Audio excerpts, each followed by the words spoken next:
नमस्कार शेतकरी मित्रांनो, आजच्या व्हिडिओमध्ये आपण बघूयात खरीप हंगाम आणि बियाणांची निवड कशी करावी ते बघणार आहोत. त्यामुळे व्हिडिओ सुरुवातीपासून शेवटपर्यंत पूर्ण बघा. शेतकरी मित्रांनो, पावसाळा आता काही दिवसावर येऊन ठेपला आहे आणि आपल्या बळीराजाची लगबग जी आहे ती सुरू झालेली आहे खरीप हंगामाची. शेतीमध्ये आपण कितीही खतं घातली किंवा कितीही कष्ट केले तरी आपलं 50% यश हे आपण कोणत्या प्रकारचं बियाणं निवडतो यावर अवलंबून असतं. चुकीचं बियाणं निवडलं तर पूर्ण वर्ष वाया जाऊ शकतं. म्हणूनच आज या व्हिडिओमध्ये आपण पाहणार आहोत की यंदाच्या खरीप हंगामासाठी बियाणे निवडताना कोणत्या तांत्रिक गोष्टी लक्षात घेतल्या पाहिजेत आणि सध्या मार्केटमध्ये चर्चेत असलेले वाण कोणते आहेत. व्हिडिओ शेवटपर्यंत नक्की पहा, कारण शेवटची टीप तुमचे पैसे वाचवणार आहे. तर शेतकरी मित्रांनो, आपण या ठिकाणी हे जाणून घेऊयात की बियाणे निवडताना सर्वात आधी 3 गोष्टींचा विचार करणे महत्त्वाचं असतं. तुमच्या जमिनीचा प्रकार, तुमची जमीन हलकी आहे, मध्यम आहे की भारी? भारी जमिनीसाठी जास्त कालावधीचे वाण चालतात, पण हलक्या जमिनीसाठी लवकर येणारे वाणच निवडावे लागतात. पाण्याची उपलब्धता, जर तुमच्याकडे सिंचनाची सोय असेल तर तुम्ही लांब पल्ल्याची पिके घेऊ शकता. कोरडवाहू शेती असेल तर पावसाच्या भरवशावर येणारी कमी दिवसांची पिके निवडू शकतो.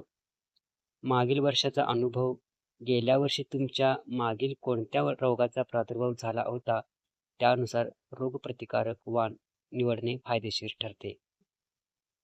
मुख्य पिकानुसार आपण आता माहिती घेऊयात. उदाहरणार्थ सोयाबीन आणि कापूस. तर आता बोलूया आपण महाराष्ट्रातील मुख्य पिकाबद्दल. यामध्ये प्रामुख्याने सोयाबीन. सोयाबीनसाठी सध्या फुले संगम, फुले किमया किंवा 162/612 यासारख्या वाणांची मोठी क्रेज आहे. हे वाण खोडकिडीला बळी पडत नाहीत आणि उत्पादनही चांगले देतात. पण लक्षात ठेवा, बियाणं घेताना त्याची उगवण क्षमता तपासूनच पेरणी करायची आहे. दुसरं मुख्य पीक आहे कापूस. कापसाच्या बाबतीत बोलायचं झालं तर रसशोषक किडींना प्रतिकार करणारे वाण निवडा. तुमच्या जमिनीनुसार राशी किंवा कावेरी यासारख्या कंपन्यांचे अधिकृत वाण निवडा. शक्यतो बोंड अळीचा प्रादुर्भाव कमी होईल अशाच वाणांना प्राधान्य द्या. तर शेतकरी मित्रांनो, बियाणे खरेदी करताना या 3 चुका टाळणे फायदेशीर ठरते.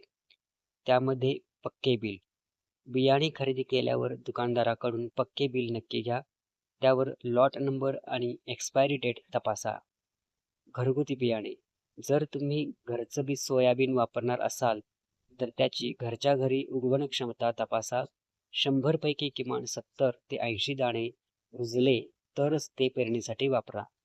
बीज प्रक्रिया. बियाणं कोणतंही असो, त्याला बीज प्रक्रिया केल्याशिवाय पेरू नका. यामुळे सुरुवातीच्या काळात पिकावर येणारे रोग टाळता येतात. तर मित्रांनो, ही होती खरीप हंगाम बियाणे निवडीबद्दलची सविस्तर माहिती. तुम्हाला कोणत्या पिकाबद्दल किंवा वाणाबद्दल सविस्तर व्हिडिओ हवा असेल तर खाली कमेंट बॉक्समध्ये नक्की सांगा. ही माहिती आवडली असेल तर व्हिडिओला लाईक करा आणि आपल्या शेतकरी मित्रांबरोबर शेअर करायला विसरू नका. तर पुन्हा भेटूयात अशाच एका नवीन माहितीसह पुढच्या व्हिडिओमध्ये.